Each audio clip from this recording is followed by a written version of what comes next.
Hello French learners, it's Saji and you're watching a video from Saji Learning YouTube channel. In this video, we are going to learn the most common mistakes made by French learners so you can avoid them and speak confidently and of course correctly. We start with the translation of I miss you in French, the problem of most of the students. Is it je te manque? Tu me manques? Je manque toi? Which one?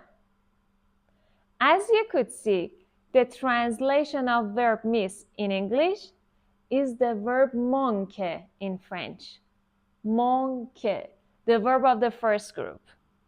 The construction of that is a little bit different.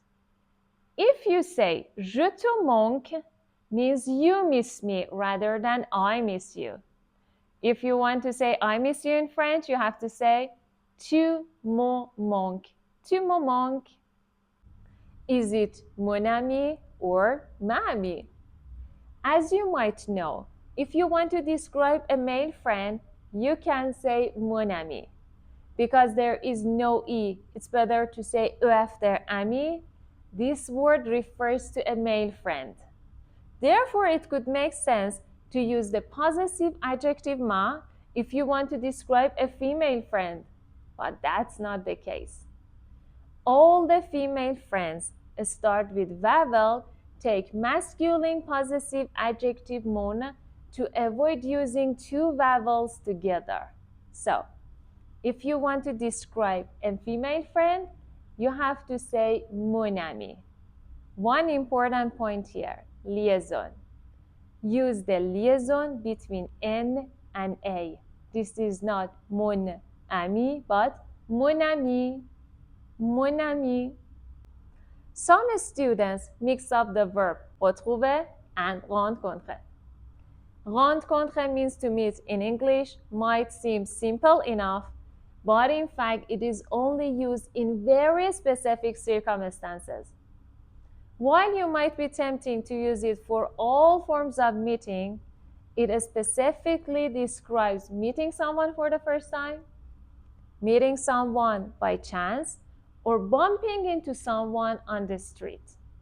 So, if you want to meet up your friend on purpose, you need to use the verb retrouver in French. That's the difference between rencontrer and retrouver. Is it correct to use the word pour to describe a period of time in French? Let's see together. In English, we typically use the word for to describe a period of time. For example, I have lived here for 6 years. In French, we tend to use the word pendant, means during, rather than pour. For example, j'ai étudié le français pendant 6 mois. Pendant 6 mois. It means I studied French for 6 months. Again, one important exception here. If you want to refer to future time frame, it's better to use the word pour. For instance, je pars pour 3 semaines.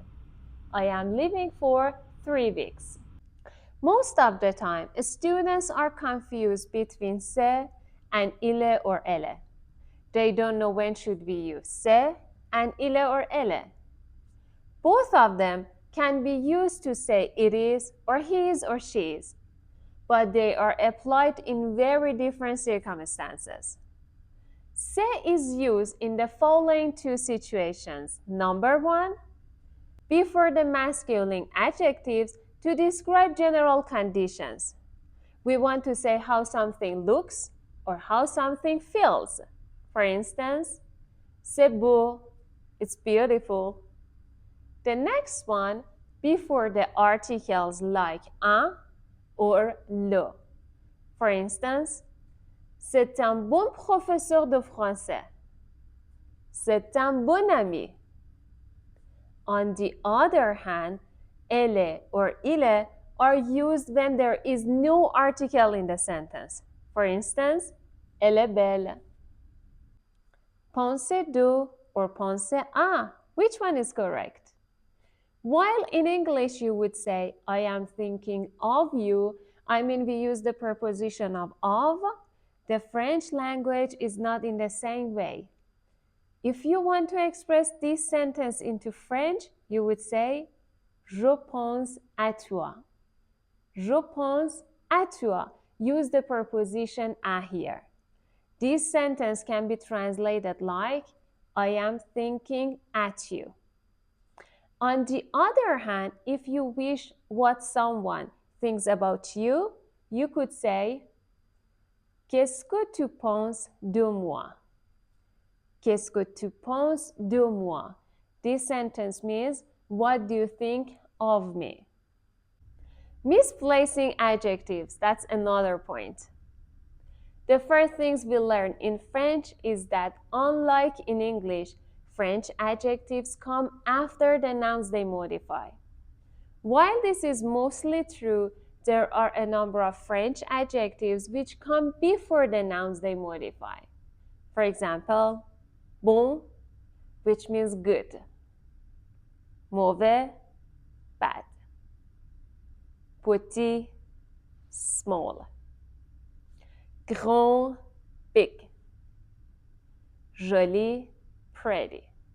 For example, if you want to describe a beautiful girl in French, you need to say la jolie fille. So this is mostly one exception in French, not a rule.